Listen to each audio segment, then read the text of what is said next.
Hello guys, তোমরা কেমন আছো? আশা করছি ভালোই আছো। রূপা লাইফস্টাইলে তোমাদের স্বাগত। তোমাদের অনেক অনেক ভালোবাসা, আমাকেও ভালোবাসা দিয়ে পাশে থাকবে। দেখো, আজকে তোমাদের কাছে লাইটিং নিয়ে চলে এসেছি। চন্দননগর জগদ্ধাত্রী পুজোর লাইটিং। ভাসানের দিন আমরা সবাই মিলে চন্দননগরে ভাসান দেখতে গিয়েছিলাম। তো সেখানে লাইটিং দেখে মাথা খারাপ।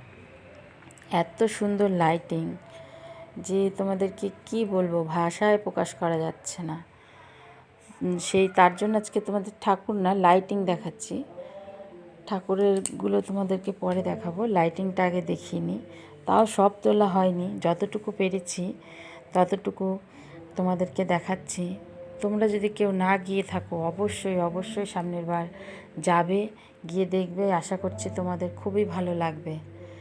তো দেখো, একের পর এক চলেই আসছে।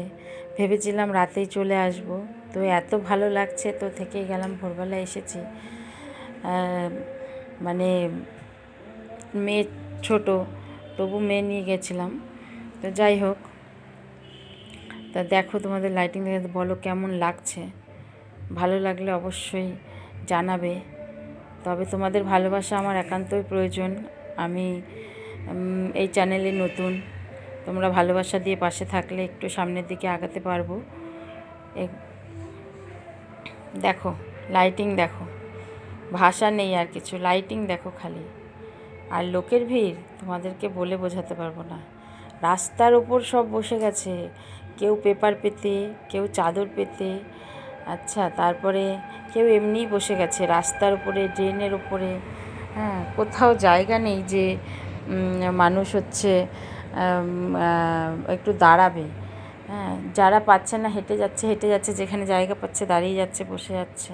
তা যাই হোক, এত ভালো লেগেছে। লোকের ভিড় বলার বাইরে, তোমাদেরকে কি বলবো, একদমই বলার বাইরে। হ্যাঁ, তো যাই হোক, আর দেখো খালি, শুধু দেখো। আমি তো এই প্রথম গেলাম ভাসানে, কোনো দিন যাইনি। হ্যাঁ, এই ফার্স্ট ভাসানে। তাতে আমার এত ভালো লেগেছে, তো আশা করছি তোমাদেরও ভালো লাগবে। তবে আমি বলছি, একবার তোমরা যাবে, যারা যাওনি একবার যাবে, গিয়ে দেখে আসবে যে ভাসানটা কত সুন্দর হয়। আশা করছি তোমাদের ফ্যামিলি নিয়েও যেতে পারো, বাচ্চাদের নিয়ে। ওদের তো মন পুরো বসে যাবে ওখানে। হ্যাঁ, তো এক জায়গায় আমরা বসেছিলাম, সরকার পাড়া না কি বড় বাজার বলে একটা জায়গা আছে।